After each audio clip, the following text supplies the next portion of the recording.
మా తాతలు, మా తండ్రులు, మా పెద్దనాళ్ళు, మా బాబాయిలు అందరూ కూడా తిరిగిన ప్రాంతం.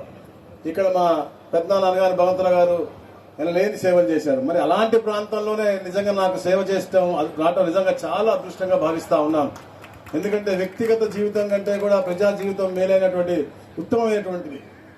వాళ్ళ సమస్యలు తెలుసుకుని వాళ్ళతో మమేకమై వాళ్ళతో తిరిగి వారి సమస్యలు పరిష్కరిస్తే ఆ తృప్తి అది చాలా చెప్పలేనటువంటి ఆనందాన్ని ఇస్తుంది అని చెప్పేసి భావించే వాళ్ళం. కాబట్టి అట్లా ప్రజా క్షేత్రంలో ఉండి ప్రజా సేవ చేయాలని చెప్పే లక్ష్యంతో మేమందరం కూడా పనిచేస్తా ఉన్నాం.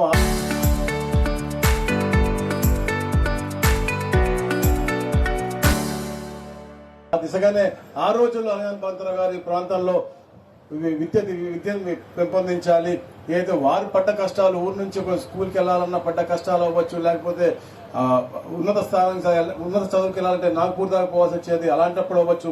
మిగతా అలాంటి ఎవరికి రాకూడదన్న లక్ష్యంతో ఈ ప్రాంతంలో ఈ కాలేజీలు రావటం, అలాగే బులియక్కట్ సార్ గారి సహాయంతో వారు చెక్కిన శిల్పిగా వారు తయారయ్యి వారి సహకారంతో కూడా వచ్చిన విద్యార్థులకు ఉండడానికి వసతులు కల్పించడం, హాస్టల్ కల్పించడం, ప్రైవేట్ గా కూడా ఇలాంటి చాలా మంచి కార్యక్రమాలు చేశారు. ముఖ్యంగా కనెక్టివిటీ ఉంటేనే ఇక్కడ అభివృద్ధి సాధ్యమవుతుంది. ఏదైతే వారు ఆ రోజు స్టార్ట్ చేశారో దాన్ని ఈ రోజు మనందరం కూడా కలిసి పూర్తి చేసుకుంటా ఉన్నాము అంటే మంచి మంచి పాజిటివ్ థింగ్.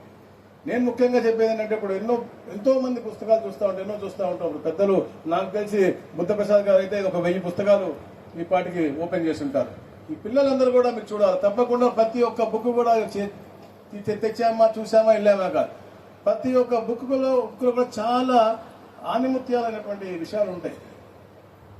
ప్రతి ఒక్క బుక్ కూడా వారి చరిత్ర, ఎందుకంటే మన జీవితం అయిన తర్వాత మళ్ళీ వాళ్ళు గుర్తు చేసుకున్నాము అంటే వారు కొన్ని గొప్ప కార్యక్రమాలు చేసి ఉంటాయి. మనం భగవద్గీత అవ్వచ్చు, రామాయణం అవ్వచ్చు, ఖురాన్ అవ్వచ్చు, బైబుల్ అవ్వచ్చు, ఏదన్నా కూడా మనం ఎందుకు చెబుతా ఉన్నాం అంటే దాంట్లో మంచి ఉంటుంది, చెడు ఉంటుంది, దేన్ని మంచి తీసుకోవాలో, ఎలా తీసుకోవాలో, మన భవిష్యత్తుని ఎలా రూపకల్పన చేసుకోవాలనేది అంశాలు ఉంటాయి. దాంట్లో మనం ఆస్వాదించాల్సినవి ఉంటాయి. అలాంటివి కూడా ఇలాంటి ఈ బుక్స్, ఎందుకంటే ప్రజల మనిషి అనగానే భగవంతరావు రాశారంటే ఆయన చేసిన మంచి పనులు కూడా మనం తీసుకుని మనం ఈ రోజు ఆచరణ చేస్తే తప్పకుండా భవిష్యత్తు అందరికి కూడా మంచి ఆదర్శంగా ఉంటుందని చెప్పే లక్ష్యంతో నేను ఈ విషయం తెలియజేస్తా ఉన్నాను. తప్పకుండా మనందరం కూడా కలిసికట్టుగా ఏదైతే పెద్దలందరూ కూడా మనకి దారి చూపించారో ఆ ఆదర్శంగా ఆ దారిలో వెళ్లి ఈ ప్రాంత అభివృద్ధికి ముఖ్యం, అలాగే ఏదైతే తెలుగు రాష్ట్రాల్లో ఈ ప్రాంతం ఉన్నారో వాళ్ళందరికీ కూడా సుభిక్షంగా ఉండే దిశగా మనం ప్రయాణం చేద్దామని తెలియజేసుకుంటూ, మరి ముఖ్యంగా అందరూ చాలా కీన్గా ఉన్నారు, చాలా ఉన్నారు.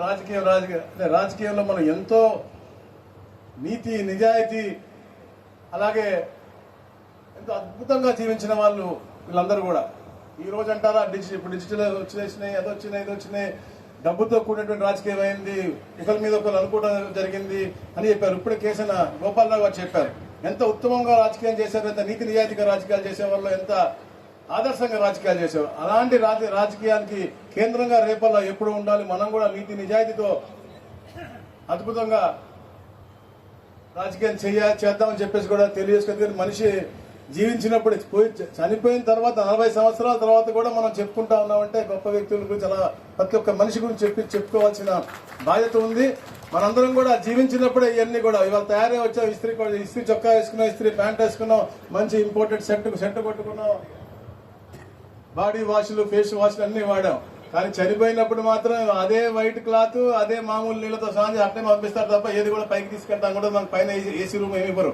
సో నీతి నిజాయితీగా, బ్రహ్మాండంగా, ఆదర్శంగా ఉన్నది కూడా నలుగురికి పంచుకుంటూ, సేవ చేసుకుంటూ అద్భుతమైన జీవితం మనం ముందుకు జీవితం పయనం చేద్దామని చెప్పేసి తెలియజేసుకుంటూ మంచి అవకాశం కల్పించిన మా అనగానో మోర్లు అన్నప్పుడు అమ్మ సీతాదేవికి ప్రత్యేకంగా తెలియజేసుకుంటాం. చరిత్ర సృష్టించినోడు ఇప్పుడు ఆ చరిత్రని తిరగరాయబోతున్నాడు. అబద్ధాల గోడల్ని బద్దలు కొట్టి నిజాలను రాగా మీ ముందుంచబోతున్నాడు.